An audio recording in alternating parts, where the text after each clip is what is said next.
3 weeks before the fall of Kabul, presidents of United States and Afghanistan spoke for the last time.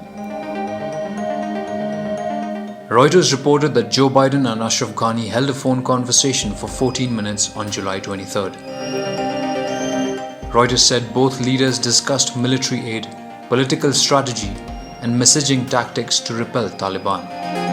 Reuters assessed the transcript of Biden-Ghani conversation, which suggests Biden was banking on Afghan army to stop the Taliban.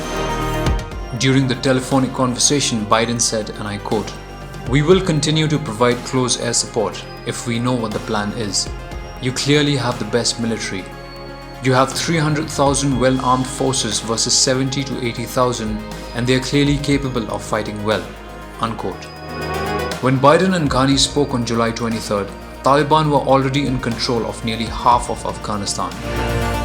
According to call transcript, Biden had sensed that Taliban were winning the battle of perception.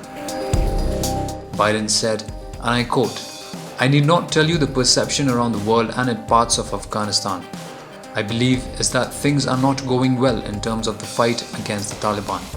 And there is a need. Whether it is true or not, there is a need to project a different picture." Unquote. Biden reportedly advised Ghani to get buy-in from powerful Afghans for a military strategy to stop Taliban. Biden then wanted Ghani to rally prominent political figures and hold a presser to back the new military plan. Biden said, and I quote, "We are going to continue to fight hard, diplomatically, politically, economically, to make sure your government not only survives, but is sustained and grows." Unquote. In response, Ghani reportedly asked Biden to rebalance military solution for peace in Afghanistan.